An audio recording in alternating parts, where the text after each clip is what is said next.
very good morning. You're watching NDTV World. We have the very latest as regard to Prime Minister Modi's visit in Canada. It's Mark Carney that has gone on to say that the relationships will now get only better and strengthen even further, and this is extremely important, is what Mark Carney had to say. We'll get you all the details of how high commissions are now going to be set up, the high commissioners are being appointed. A lot is taking place as far as the relationship between the two nations is concerned. We'll get you those details and a lot more. First, the headlines. India-Canada ties reset with a big breakthrough as far as the ties between the two nations is concerned. New high commissioners to be appointed. Prime Minister Modi hits out at support for terrorism while addressing the G7 summit leaders. Says that terrorism is an enemy of humanity. This is the first international trip of Prime Minister Modi ever since Operation Sindoor, reiterating India's fight against terrorism. Prime Minister Modi meets with Italian Prime Minister at the G7 summit, also held a bilateral. While talking about the great friendship with India is Italian Prime Minister Giorgia Meloni, who has gone on to talk about how India and Italy share a good relationship, and Prime Minister Modi says that the relationship will only keep getting stronger. Donald Trump is demanding an unconditional surrender of the Iranian leader. He has gone on to say, "We know your exact location, we can take you out, you need to surrender." Israel strikes Iran's main nuclear facility, and nuclear watchdog has gone on to confirm that very target of Israel.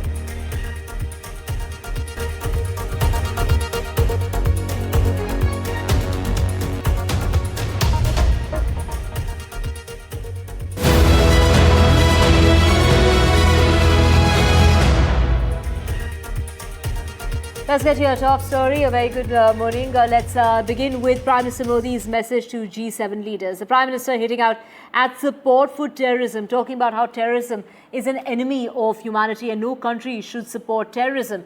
Terrorism that is being supported will finally come at a price. That is the message that Prime Minister Modi has put out in the backdrop of Operation Sindoor. Do remember, this is the first visit, the first international visit of Prime Minister Modi ever since Operation Sindoor. So in this visit, of course, Prime Minister Modi there reiterating India's stand against terrorism and speaking to the leaders of the G7 summit, asking for their support against terrorism. Bharat और Canada के संबंध अनेक प्रकार से बहुत ही महत्वपूर्ण है।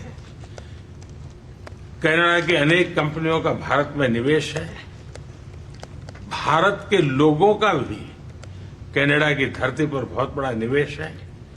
लोकतांत्रिक मूल्यों को समर्पित कनाडा और भारत मिलकर के लोकतंत्र को मजबूत करना होगा, मानवता को मजबूत करना होगा, हमारे रिसोर्सेज का ऑप्टिमम यूटिलाइजेशन कर करके मानव जात के कल्याण के काम में कैसे ला सकते हैं, उस दिशा में हम प्रयास करते रहेंगे। और मुझे विश्वास है कि प्रधानमंत्री जी के चुनाव के बाद मुझे पहली बार मिलने का मौका मिला है, तो इस चुनाव के भव्य विजय के लिए भी मैं उनको बधाई देता हूं और आने वाले कालखंड में उनके साथ भारत और कनाडा मिलकर के अनेक क्षेत्रों में प्रगति करेंगे।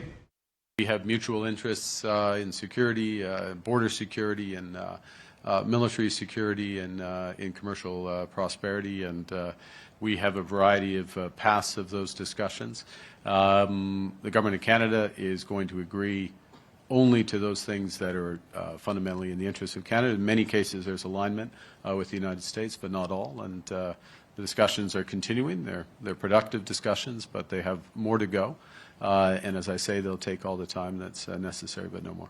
After 2 years of diplomatic friction between India and Canada, both sides have decided now to appoint new high commissioners in each other's country. In a 40-minute long bilateral meeting that took place between Prime Minister Modi and Prime Minister Mark Carney of Canada in Kananaskis on the sidelines of the G7 summit, this was the big decision that was made by the two sides. Prime Minister Mark Carney saying that this would form a foundation for the reset in the ties between the two countries. Prime Minister Modi also acknowledging the importance of India-Canada relationship. He said that Canadian companies had invested in India, Indians had invested in Canada, and thereby underlining the trade relationship also between the two sides.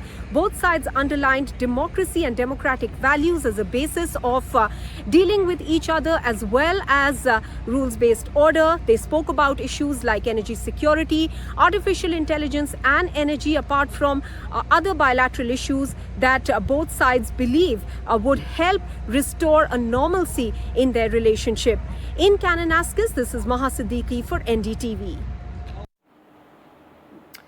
Thank you so much, Maha, for getting us all those details. Of course, Prime Minister Modi there talking about the relationship between the two countries, and now ambassadors to the countries will also be reappointed. Well, let's also get you in. This is in connection with Prime Minister Modi there meeting with his Italian counterpart, hailing the ties as far as the two nations are concerned, talking about how the ties will only keep getting stronger. It's Italian Prime Minister Giorgia Meloni who's gone on to talk about the great friendship with India, hailing the relationship that she shares with Prime Minister Modi.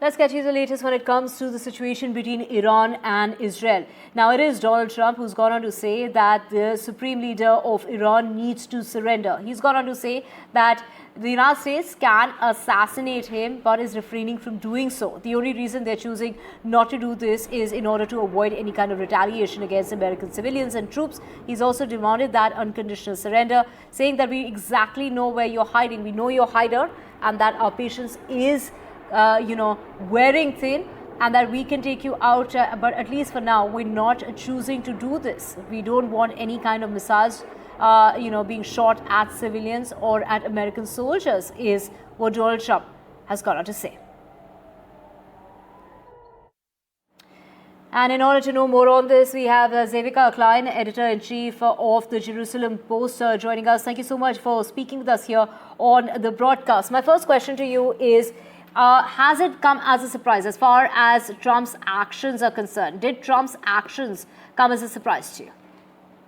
Yeah, so I think on the one hand, you could look at it as a surprise, because we've heard Donald Trump say he wants Iran to sign some sort of a deal and not have nuclear weapons. But I'm actually, I was actually surprised that he actually went to negotiations with Iran, because the Donald Trump we know from the previous, the previous administration when he was president, beginning 8 years ago, and the one we heard on the campaign is someone who is very tough and very hostile towards Iran.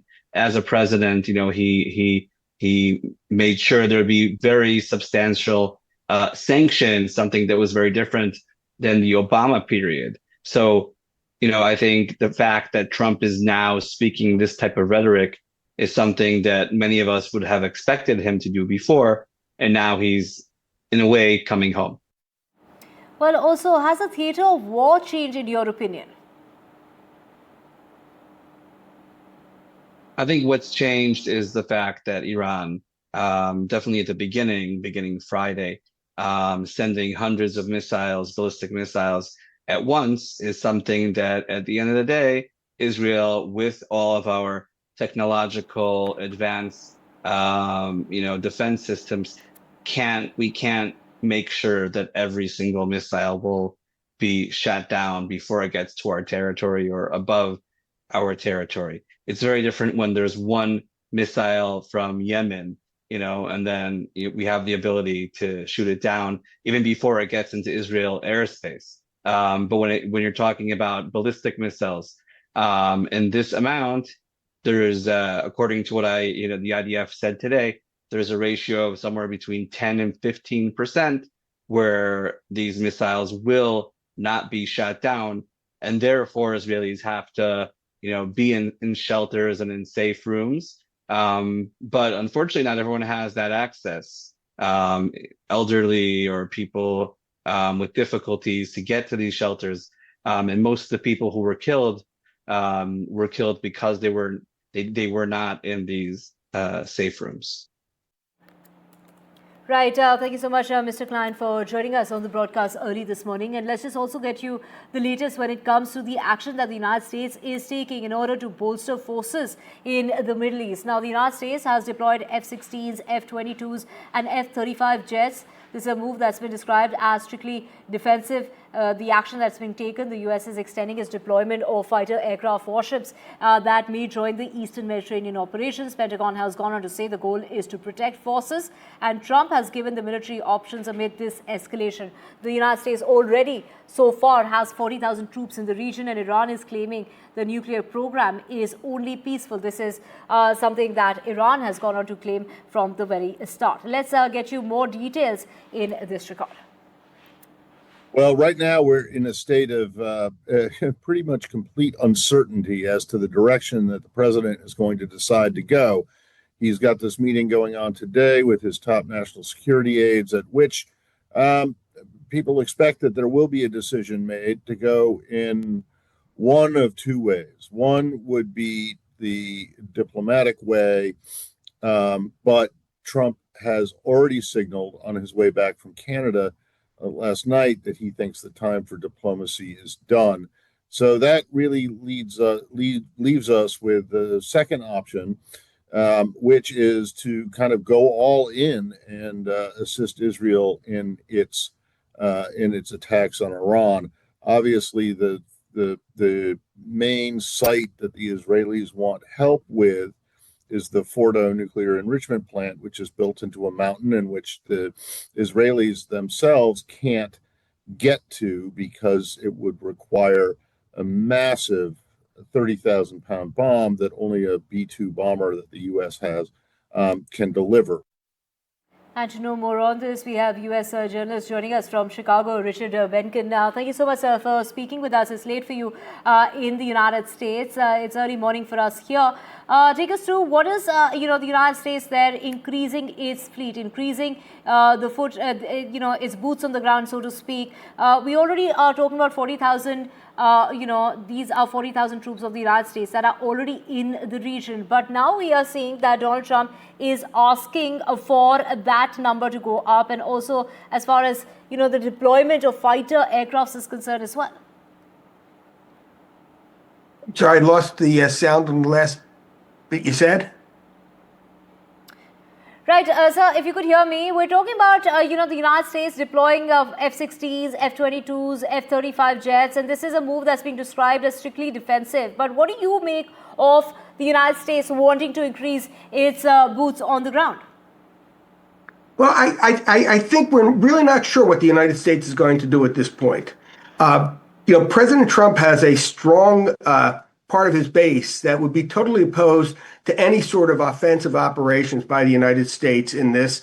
I think the other thing that we should know by now is that the Israelis have pretty much done most of the job themselves, and although they can take out the Fordo nuclear center as it is from the air, I don't think anyone should be surprised if there are Israeli commandos either on the ground already in Iran or ready to go there, and they know where the entrances are. There are other ways to take that out. But I think the other thing that the United States is going to be concerned about is the Iranian Navy at Bandar Abbas Island.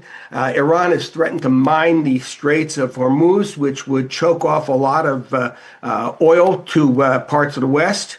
And they're going to need that Navy. Now, the Navy's pretty much sitting ducks there in that area. And they're talking about the U.S. maybe taking out the Navy before they can mine it. However, I would be real cautious before I would believe immediately that the U.S. is going to get involved in that way. We saw before this operation began, however, there was some misdirection in how U.S. and Israeli leaders were talking about it. You could be going through that now. And what do you make of Donald Trump taking to social media asking for an unconditional surrender of the Iranian leader? Well, I think that was always the end game. I don't think I think not saying it up to this point was merely part of the ruse, because for many years, probably since 1973 Six-Day War, Israel has been prevailed upon by Western powers, including my country, to end their wars before they were finished, and in fact, when they actually had their boot on the neck of the enemy. And when they went into Gaza, I think there had been a decision made that that wasn't going to happen, and they were actually going to finish the job, and certainly carrying it through to what they did to Hezbollah, what they did to Hamas, that they had decided they have to do the same thing to the mullahs in Iran, because if in fact they inflict a certain amount of damage but leave that malign group of people in charge of that country, we're going to see them fight again in a few more years. Right. Thank you so much, Mr. Benkin, for joining us on the broadcast. Thank you for breaking it down for us. Moving on, let's just also get you the impact this is having as far as Asian markets are concerned. The Asia-Pacific markets fell as escalating tensions between Israel and Iran weigh on investor sentiment. Adding fuel to fire is what reports as far as Donald Trump weighing in that military strike on Iran while demanding the country's leader surrender. Trump has asked for that unconditional surrender that we just spoke about. And the future as far as Wall Street is concerned, that continues to trade with losses after benchmark that has now given up all of Monday's gains during the trading session that took place yesterday on Tuesday. So we are seeing an impact on the markets as well, and that has impacted the markets severely so far. So we have our guest joining us, William Bueteri, joining us. Thank you so much, independent economic advisor. Sir, if you could just take us through the kind of impact that we've seen. It's been 5 days since the offensive that we're seeing on both sides.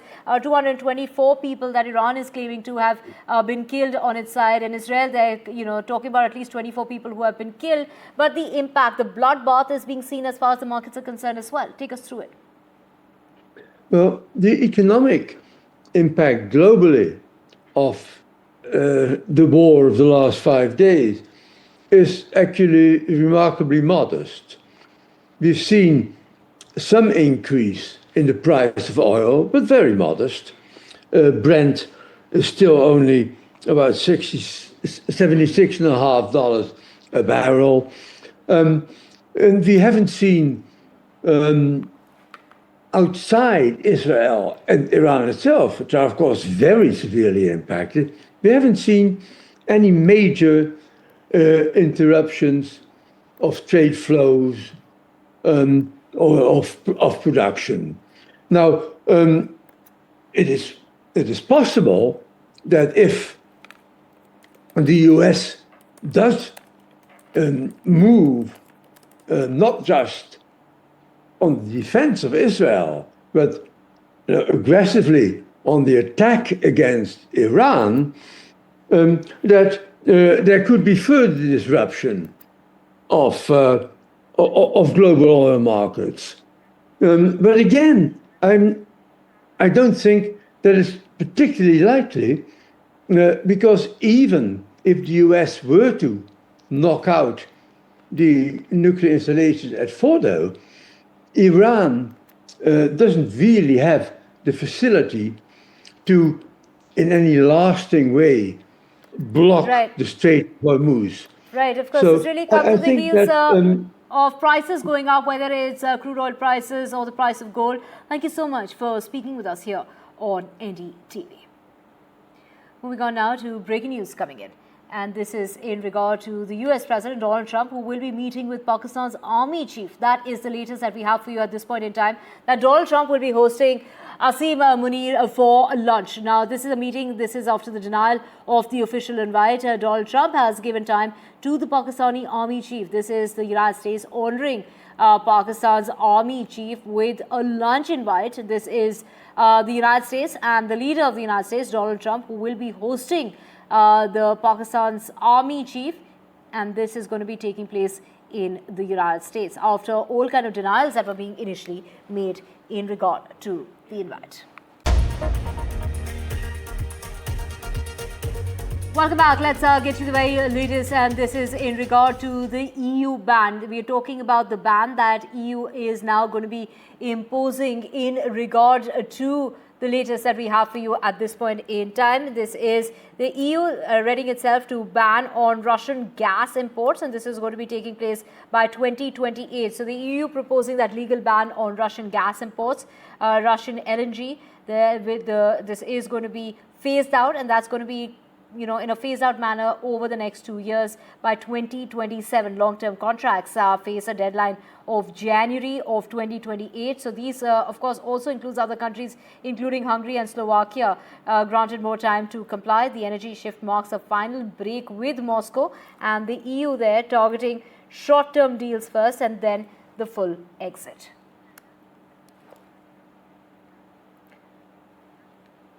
And let's get you the latest, and this is in regard to the protests. These are protests that are taking place by people in Kenya. So we are seeing that people are protesting as far as this latest protest is concerned. Let's get you the latest, and one person has died in the protests that have taken place over the death of a blogger in custody. So the latest as far as the protests are concerned that erupted over the blogger's death, violent clashes erupted in downtown Nairobi, and protesters are blaming the police for the death of the blogger. The government has accused of deploying goons to riot. This is the police as far as their stand is concerned with counter protesters amid chaos. So motorcycles torch as they have also started to use other means in order to disrupt the crowds there. And let's also get you the very latest, and this is in regard to Donald Trump's organization that has gone ahead and launched T1 phone services. Trump Mobile has been unveiled. We're talking about a phone plan which is costing to the tune of about $47, $47.45 to be precise. The T1 phone promises unlimited data, calls as well as text.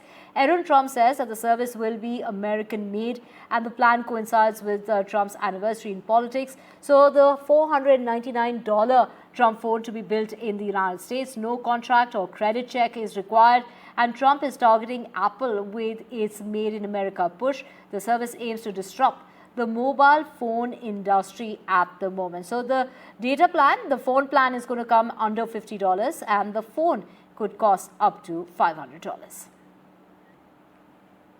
Now let's also talk about OpenAI that has won $200 million. This is the US military contract that OpenAI will be developing artificial intelligence for war-fighting missions. The Defense Department has awarded that kind of contract. The project includes drone defense as well as cyber security and promising ethical use under its guidelines. So OpenAI saying that AI will improve the veteran health services, and this is going to be the first major government contract under its new initiative.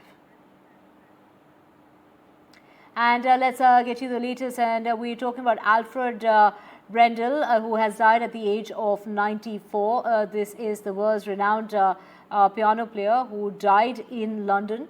He was celebrated for his various interpretations and poetry. He died peacefully, surrounded by family, known for his humor, his essays, and his musical depth. And with that, it's a wrap on this edition of NDTV World. We will keep getting you the latest on the way on a very short note there. Thank you so much for watching.